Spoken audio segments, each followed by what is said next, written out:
An Olympic assessment looking back on the weekend in Paris and setting up the final full week of the Summer Games in 2024. Live right here on this Monday with Sporting News' Carlin Gay to get you set with everything you need to know around the 33rd Olympiad. Carlin, we appreciate the time as always. Thank you for being here once again on the early line. Appreciate you guys having me, and I must say maybe your producer Joe's a little annoyed at me because we had a confusion behind scenes about the times and everything. He sent me like 4 eye roll emojis, a little sassy response in my opinion. So you guys got to get it right. Listen, yeah, that's unacceptable. Unacceptable out of our producer. The guest always comes first. Carlin, we appreciate the time.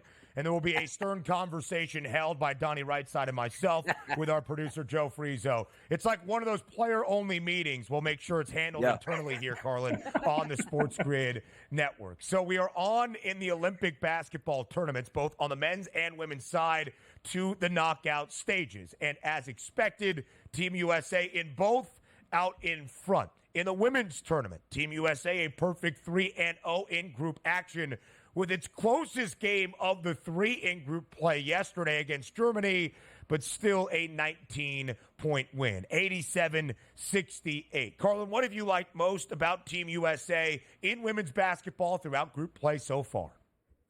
Listen, they make it look easy, right? Like the win streak is like 1,000,000 right now. They haven't lost in Olympic Games. That they're going to continue that win streak here in the quarterfinals once we get there.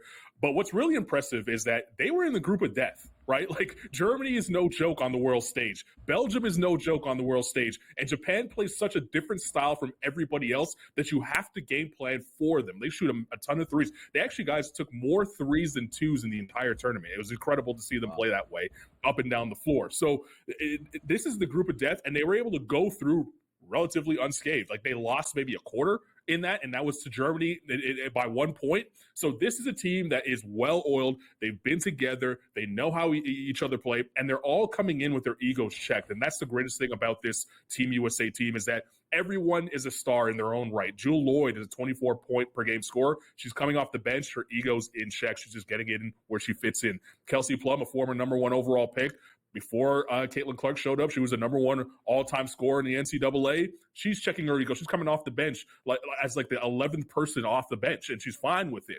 This is a team that is well-oiled, and they know what they have to get done, and that is to cruise into the gold medal stage. And take a look here so far, Carlin. Record 3-0 for the women's team, 92 points per game, giving up 72, so roughly winning each by 20 points or more. And the one thing that I do like is sooner or later, we're going to get some of these hot games where they are going to shoot the three-point shot with lights out. It was finally good to see they were 9 of 21, which isn't electric, but 43% from three-point range going up against Germany. Moving forward, what can we anticipate from maybe the rotations for the Team USA women's basketball team here?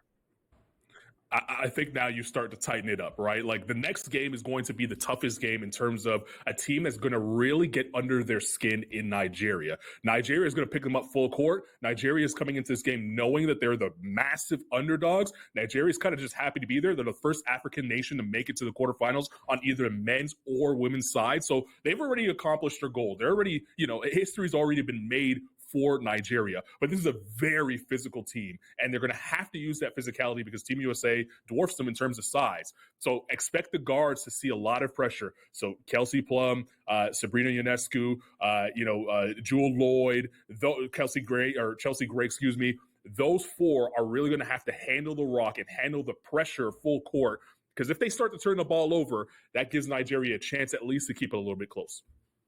The reserves were great yesterday in the finale of group play against Germany. Jackie Young, 19 points, a team high for the United States. 58 consecutive wins for Team USA women's basketball in Olympic competition dating back to 1992 in Barcelona. 25.5-point spread in favor of the United States against Nigeria in their quarterfinal matchup coming this week. Should be a great game. So Team USA women's hoops looking for its 8th consecutive gold medal. Team USA men's basketball looking for 5 in a row. A 21-point win over Puerto Rico on Saturday. The Americans clinched the top seed, now in the quarterfinal and knockout stages. When we look at what the United States have done on the men's side, Carlin, of course there is dominance, but the international gap has tightened ever so slightly. Covered against Serbia, the largest point differential against Nikola Jokic and Serbia in the opener,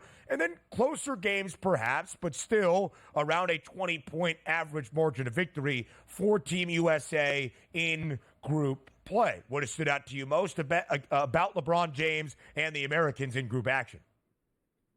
I still think there's room for improvement. I still think there's another level that this team could get to on the offensive end. Defensively, I think they've been able to kind of turn it on and turn it off. You've seen in these games where they've hit the switch and said, all right, we're going to cut your water off. You're not going to score another point. We're going to go on this run. We've been able to see that on the defensive side of the ball.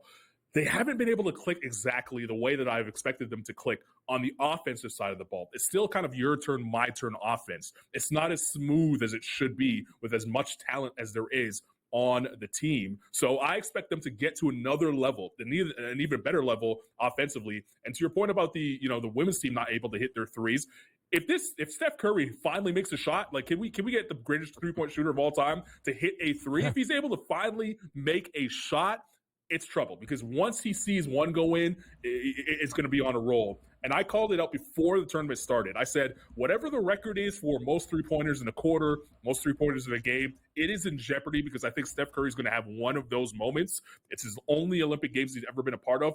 Steph Curry tends to give us one of those moments where he's like, all right, I'm here. I'm going to make it memorable. That hasn't happened yet. I expect that to happen at some point over the next 3 games.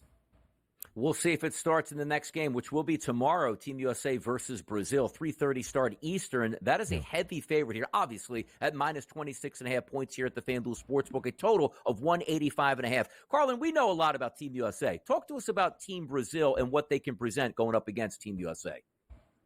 Listen, if you gave me the recipe for how to beat the Americans, it's these 3 things. You got to shoot the 3-ball well, you got to have guard play, and you got to rebound.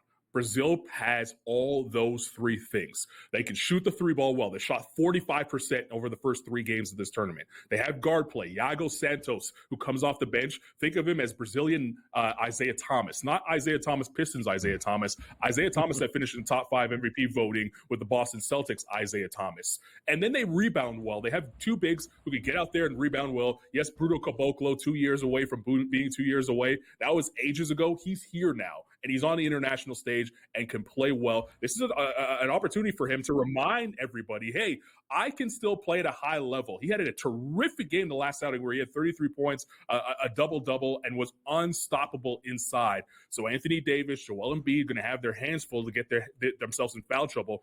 And their bigs, Leonardo Lendl, can stretch the floor.